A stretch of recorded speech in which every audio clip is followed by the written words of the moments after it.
Olá, alunos! Meu nome é Marcela e sou professora de português instrumental. Na aula de hoje, nós vamos conversar sobre a pontuação.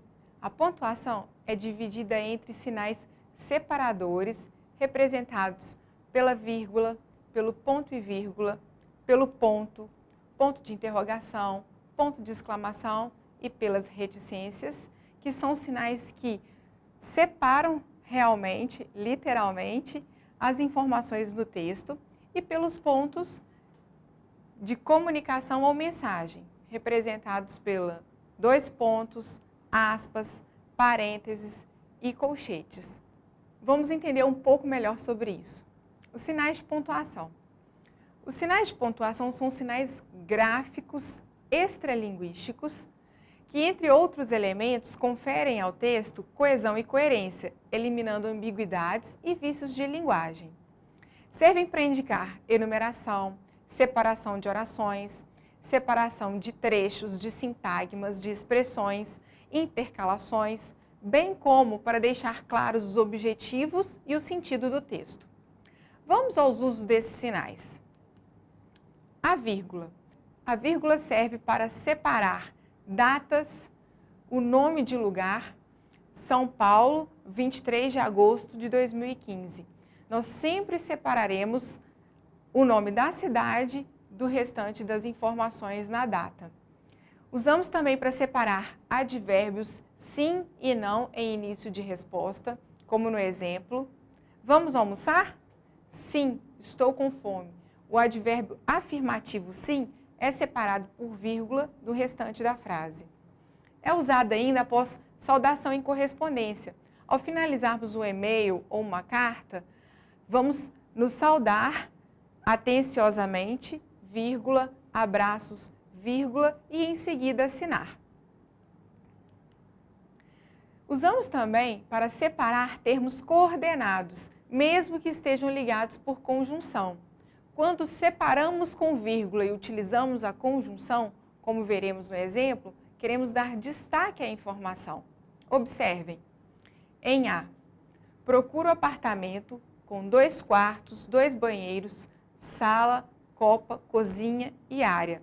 Toda essa informação que está sublinhada, 2 quartos, 2 banheiros, sala, copa, cozinha e área, são elementos coordenados, colocados um após o outro, formando uma enumeração.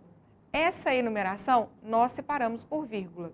Em B, o último elemento está separado pela conjunção e também pela vírgula. Deixe você ficar, contanto que não te deixes ficar inútil, sozinho e triste. Neste caso, nós podemos sim usar os dois elementos juntamente para destacar o elemento final, triste. Usamos também em adjuntos adverbiais que precedem o verbo. Esses adjuntos adverbiais, porque estão deslocados na frase, devem ser separados por vírgula. Olhem o exemplo. Ele provavelmente passará no exame. Provavelmente é um advérbio que está entre o sujeito da frase, ele, e a ação da frase, passará no exame. Por isso, provavelmente deve vir entre vírgulas. Usamos ainda em orações adverbiais intercaladas ou que precedem a oração principal. As orações adverbiais podem vir entre partes de informações de outras orações ou ainda preceder uma outra oração. Olha o exemplo. Mas, quando ele abriu a porta, deparou-se com a imagem. Quando ele abriu a porta é uma oração adverbial que indica tempo. Ela está entre a conjunção adversativa mas e o restante da oração. Deparou-se com a imagem. Essa oração está intercalada, por isso ela precisa vir entre vírgulas. Usamos ainda a vírgula para separar o vocativo. Vocativo é um chamamento. Vamos ao exemplo. Vamos, menina, não posso me atrasar. Menina é o nome invocado, chamado. É considerado um vocativo com essa função. Portanto, ele deve vir entre vírgulas. Usamos ainda a vírgula para separar o aposto. O aposto é uma explicação, é um clareamento a respeito de uma palavra que o precede. Vamos ver o caso. Bento Gonçalves, cidade da Serra Gaúcha, é famosa pela produção de vinho. Conhecemos um pouco mais sobre Bento Gonçalves nessa frase através do aposto explicativo, cidade da Serra Gaúcha. Esse aposto explicativo deve vir entre vírgulas. Ele está entre o sujeito da frase, Bento Gonçalves, e o verbo e o predicativo da frase. É famosa pela produção de vinho. Então, apostos e vocativos devem vir entre vírgulas. Usamos ainda em expressões explicativas. O pequi, ou seja, o fruto típico do cerrado, é fonte de vitamina A. Ou seja, é uma locução explicativa. Ele deve vir entre vírgulas. Ele explica um pouco mais, adiciona informação a respeito do pequi, que é um fruto típico do cerrado.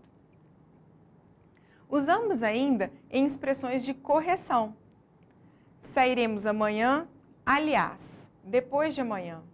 Para corrigir o tempo em que sairemos, o autor da frase utiliza a expressão corretiva aliás, que deve vir entre vírgulas, para então colocar a informação correta no seu texto depois de amanhã. Então, elementos explicativos e de correção devem vir entre vírgulas. A vírgula é usada ainda para destacar objetos pleonásticos. As provas eu as corrigi hoje.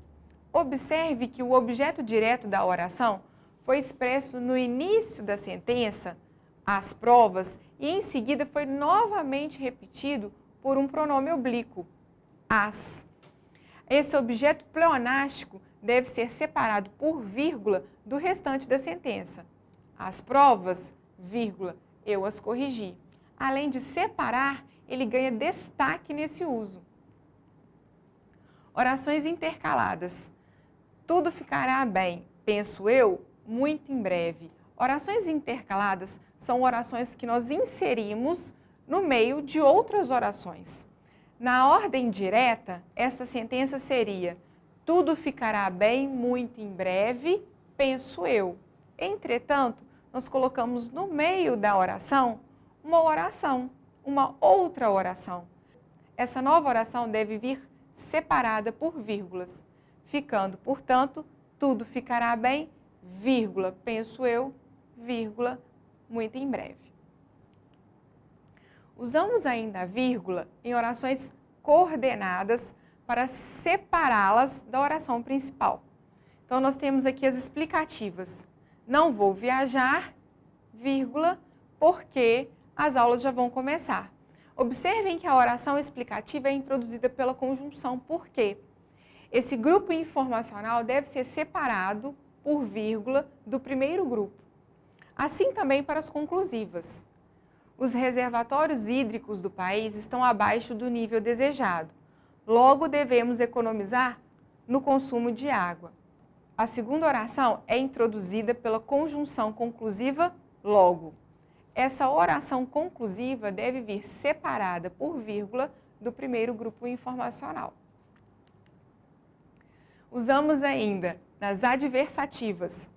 Os estudantes têm acesso a bolsas de estudo, mas é preciso manter boas notas e frequência para permanecerem com o benefício. A oração adversativa é introduzida pela conjunção mas, que é a conjunção adversativa. Ela deve vir separada por vírgula da primeira oração. Assim também as alternativas. Preciso organizar minhas despesas. Ou não conseguirei comprar um imóvel. A oração coordenada alternativa é introduzida pela conjunção ou, que deve vir separada também por vírgula do primeiro grupo informacional. Usamos ainda a vírgula para separar orações subordinadas substantivas e adverbiais quando estiverem antes da oração principal. Nessa oração adverbial condicional, nós antepusemos a oração introduzida pela conjunção. Por isso, ela vem separada por vírgula da oração principal que ficou em segundo plano. Observe, Se não reduzirmos as emissões de CO2 na atmosfera, a temperatura do planeta poderá subir até 5 graus. Então, porque a oração adverbial está anteposta à principal, ela é separada por vírgula. Assim também acontece com as subordinadas adjetivas explicativas. Elas que vêm intercaladas numa oração devem vir separadas por vírgulas, antes e depois da frase. A incrível professora, que ainda estava na faculdade, dominava todo o conteúdo. Que ainda estava na faculdade é a oração adjetiva que explica um pouco mais sobre essa incrível professora. A oração adjetiva explicativa vem entre vírgulas, ao contrário da oração adjetiva restritiva, que não exige o uso da vírgula. Vamos conhecer agora sobre o ponto e vírgula. O ponto e vírgula é usado para marcar pausas mais longas.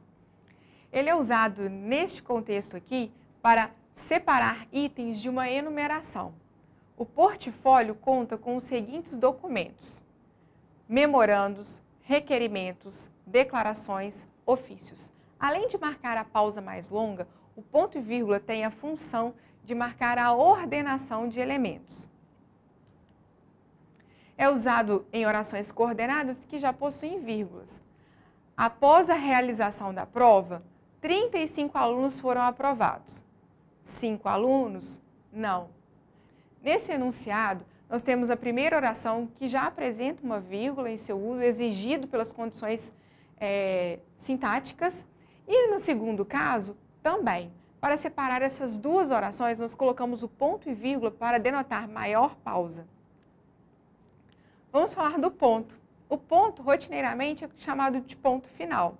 Ele é usado para denotar pausa, encerrando uma frase, um período, uma oração declarativa.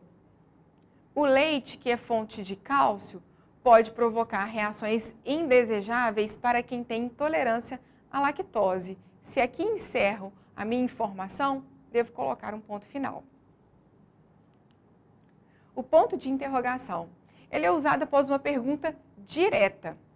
Você está compreendendo as aulas de português? Na escrita, existe um sinal gráfico para sinalizá-lo. Na fala, ele é sinalizado através da entonação. Observem. Você está compreendendo as aulas de português? O ponto de exclamação é usado para indicar surpresa, espanto, estados emotivos da alma. Então, nós temos aqui: vamos continuar nossa jornada? Que gentil é aquele vendedor.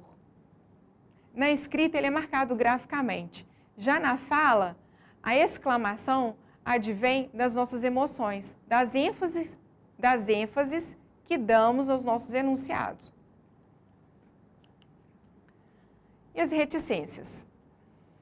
Denotam interrupção ou incompletude do pensamento. Nesse trecho do Monteiro Lobato, nós temos uma exemplificação da incompletude do pensamento, para que o leitor possa participar desse cenário. Esteve cá o homem da casa e disse que do próximo mês em diante são mais 50. Nesse enunciado, contextualizando nos dias de hoje, adicionar R$50 a um pagamento pesa um pouco mais sobre as despesas. Então, quando o autor sugere para o leitor, através das reticências, ele propõe justamente a reflexão, a observação do que representa esse valor no cenário descrito por Monteiro Lobato. Os dois pontos são usados para iniciar citações. Todas as vezes que nós vamos citar, nós vamos diretamente citar, nós vamos colocar os dois pontos. Já dizia o ditado: filho de peixe, peixinho é. Filho de peixe, peixinho é uma citação introduzida por dois pontos. Usamos também para marcar as falas no diálogo. A mãe chamou a filha: entre que vai chover. As falas diretas são sempre precedidas pelo sinal gráfico dos dois pontos. Ou ainda para iniciar uma enumeração. Comprou 2 presentes, livros e flores. Ele não é exigido nesse contexto, mas ele deve ser usado para dar destaque aos elementos que foram comprados. Usamos ainda as aspas. Vivemos em um país democrático, destacou a presidente. Todas as vezes que nós nos apropriamos de textos, de falas que não são nossas, devemos marcar graficamente esses enunciados pelas aspas. Neste caso aqui, como é uma fala da presidente, está marcado, sinalizado através do uso das aspas. Nós usamos ainda para marcar palavras estrangeiras e gírias. O show foi maravilhoso. Usamos para destacar nomes, como de livros. O livro Dom Casmurro, de Machado de Assis, é uma importante obra da literatura brasileira. Vamos falar sobre os parênteses agora. Os parênteses assinalam um isolamento sintático e semântico dentro de um enunciado. Geralmente, separa uma indicação de ordem explicativa, comentário ou reflexão. Vamos ver esse exemplo. É um trecho de uma notícia da Folha de São Paulo.